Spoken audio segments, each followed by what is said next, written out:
Hello everyone, this is a lecture called Grobin's Two Myths, and I created this to help students understand how to better structure and write a comparative analysis essay.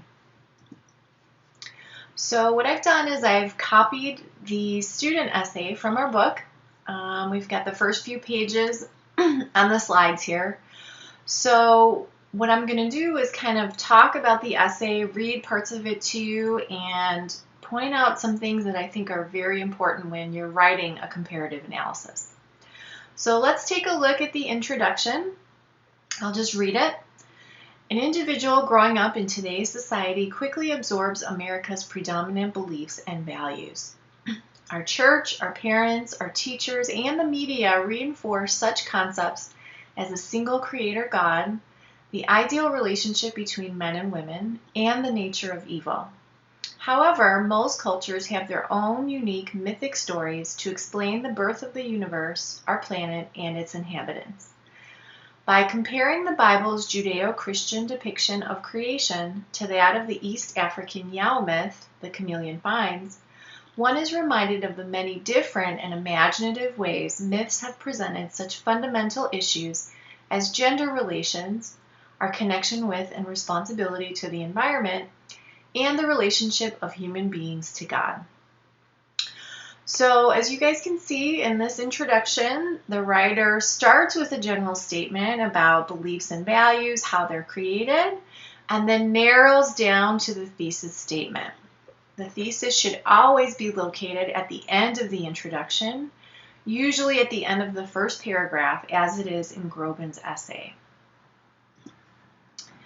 In a comparative analysis essay, the thesis should include three elements. One, the two subjects you are comparing. In this essay, Grobin is comparing two myths, Genesis and the chameleon finds. The second element is whether you will focus on similarities, differences, or both. Grobin focuses on differences only. The third element you need in your thesis are your points of comparison. Grobin discusses the following 3 points: gender, humans' relationship with nature, and humans' relationship with God. And as you guys may remember, he follows this order of ideas. He has a section on each one of these 3 points, and has a paragraph for each story when he discusses each of these points. So for your thesis statement, remember you must have the following 3 elements in order to have an effective thesis statement. Number 1, your subjects of comparison. So either you'll be talking about 2 myths, 2 fairy tales, an older story versus a newer adaptation, or if you picked the first topic, a scientific theory that you're comparing to a myth. So that needs to be in your thesis statement. What 2 subjects will you be comparing? Number 2, will you focus on similarities, differences, or both? You need to let readers know that right away in your thesis. And third, your points of comparison. Briefly identify in your thesis which topics you will discuss in the body of your paper. When we're looking at supporting paragraphs, we should also think about the way we're structuring them. So, supporting paragraphs should be structured in the following way. Begin with a topic sentence that mentions your point of comparison. Next, include evidence, examples. These can be in the form of quotes, paraphrases, or summaries. You should have plenty of examples from the story to support your point. Finally, explain your evidence to help readers understand your interpretation. If we look at Grobin's essay once more, I'm going to read the first few lines here. This is Grobin's first paragraph, and in his first supporting paragraph. In his first supporting paragraph, he's focusing on the point about gender. Okay, so let's take a look at his first few sentences. First, we are struck in the 2 accounts of creation by radically different views of women's place in creation. The Bible's creation narrative depicts women as secondary to and subservient to men. In his first supporting paragraph, he focuses on his first subject, his first story, which is Genesis, and makes the point that in Genesis, women are subservient or inferior to men, which he states in his topic sentence. He supports this with several examples from the reading. All the other creations come first. Woman is created from Adam's rib as a helper. Even her name or her identity comes from man. So you guys can see that he's taken these examples by reading the story closely and figuring out what logically supports his point about gender. Okay?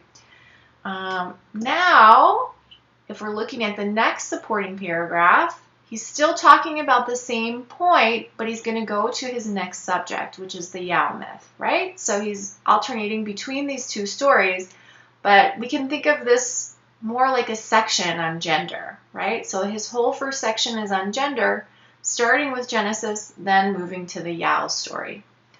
So in this second paragraph, he's still talking about gender. Let's take a look at the topic sentence. He says, the Yao creation myth presents a different and more favorable portrayal of women. Okay, so there's his topic sentence, right? And here's where he's stating his point. Notice that he's using transition words. You definitely want to do that when you're writing topic sentences. And then, of course, he also provides evidence for his interpretation, right? He proves that he thinks in this story the portrayal of women is more favorable. So examples such as woman is not created as an afterthought, but as a companion. They come into the world at the same time, and they live in a state of equality. So remember this formula for writing effective supporting paragraphs. Topic sentence. Always start with a point. State your points clearly and directly. Follow that up with evidence. Provide plenty of relevant, persuasive examples to support your point. Lastly, explanation. Elaborate on your ideas in a logical way. Tell readers how your examples support your point. If you follow this formula, you will avoid simply identifying similarities and/or differences, which will make your paper read more like a list rather than an analysis. This will result in a poor grade due to lack of critical thinking. Now, we have two methods of organization, which you guys will learn about in my writing lab when you complete those exercises, but thought I would go over them with you here as well. So the first method is called point by point. If we think of each subject, we can kind of identify them as A and B. So A will be our first subject, B will be our second subject. Remember, when you guys are writing this paper, your two subjects are going to be your two stories. So in the first method, if we're going point by point, we cover the first point with our first story, subject A, and then we talk about that same point with subject B, right? And then we move on to our next point, subject A, talk about the same point with subject B, and so on. So this is how Grobin's essay is organized, right? Remember his 3 points again. His first point is about gender. He spends a paragraph talking about Genesis, then moves to the Yao story and continues his discussion of gender. Then he starts talking about nature, first in the Genesis story, then in the Yao story. And lastly, he moves on to humans' relationship with God, first in the Genesis story, then in the Yao story. So you guys can see he devotes a paragraph for each story for each point, right? This is how his essay is organized. So that's the point-by-point method. The other method you can use is what's called the block method. So again, if we're thinking of our first subject as A, our second subject as B, we would do all of our points on subject A first, A. Then we would move to all of our points on subject B, right? And we talk about all of those points in the next section. So if Grobin decided to organize it this way, this is not the way he did it. He did point by point. But if he did, he would do a whole section on Genesis and talk about each of his 3 points, gender, nature, and God. Then move to the Yao story and again talk about each of his points, gender, nature, and God. So those are the 2 methods of organization. I also want to talk to you a little bit about MLA format. So all of your papers in our class should be organized according to should use MLA format rather. The next few slides will show you how to cite borrowed information and create a works cited page for this essay. You should include citations and a separate works cited page for every essay that you write in our course. All of this information is taken from a website, Purdue's Online Writing Lab, or OWL, which offers helpful guidelines for using MLA style correctly. So MLA style, really when you're working with a book, we're going to have what's called the author page style. So I want to give you an example of in-text citations first. So we follow this author page method of in-text citation. This means that the author's last name and the page number from which the quote or paraphrase is taken must appear in the text. It must appear in the body of your paper, and a complete reference should appear on your works cited page. So these are examples from the story from our book, the fairy tale called The 12 Months. Chodsko explained that, quote, Marukla did not think about her good looks and could not understand why her stepmother should be angry at the sight of her, end quote. You can see in this example, we're including the author's last name in the sentence, which is acceptable. You can do it that way. If you do it that way, then all you need at the end is the page number where you found the quotation in parentheses. And the period comes after the citation. Another way of doing it is to include the author's last name and the page number in parentheses at the end of the sentence. You should always place it at the end. So here's the second example. Quote, but Marukla never complained. She bore the scoldings and bad temper of her mother and sister with a smile on her lips and the patience of a lamb, end quote. And here you can see the author's last name, space, and a page number is in parentheses following the quotation. The corresponding works cited entry would look like this. Always start with the author's last name. Remember, guys, you do not want to use the editor's names. The editors are not the authors. So Marjorie and John Ford in our book, those are the editors of our textbook. They are not the authors of each individual article. So always start with the author of the article. Next comes the title of the article in quotation marks, followed by the title of the book, italicized, the edition, the editors, the publisher, the year, and then the page number. Right? Now, some of the sources in this chapter in particular have no author, right? If they're creation myths or fairy tales that were passed down orally and they're very old, sometimes we don't know who the author is. When a source has no known author, use a shortened title of the work instead of an author's name. Place the title in quotation marks if it's a short work, such as an article or a story, or italicize if it's a longer work.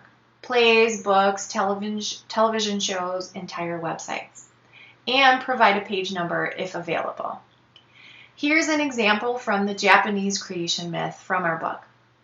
Quote, before the heavens and the earth came into existence, all was a chaos, unimaginably limitless and without definite shape or form, end quote. Here, you guys can see the citation. Instead of an author, we have the title of the story in quotation marks, a space, and then the page number where the quote was found. The corresponding works cited entry would look like this. It's the same as the one we just looked at, except we're starting with the title now instead of the author. Maybe some of you might be using a film. If you choose the prompt where you get to compare an older version to a newer version, you might choose a film. So for in-text citations of films, include the italicized title of the film in parentheses following the borrowed information. So here's an example from a Cinderella movie called Ever After. Danielle, who's the Cinderella character, Danielle says, quote, "If you suffer your people to be ill-educated and their manners corrupted from infancy, and then punish them for those crimes to which their first education disposed them, what else is to be concluded, sire, but that you first make thieves and then punish them?" End quote. So for the citation, you'll just have the title of the movie in italics, in parentheses. And the works cited entry would look like this. You start with the title, include the director, the actors or actresses, the production company, and the year of release. So that concludes this lecture. I hope this was helpful. As always, if you have questions about how to write the paper or need some feedback, please contact me as soon as possible.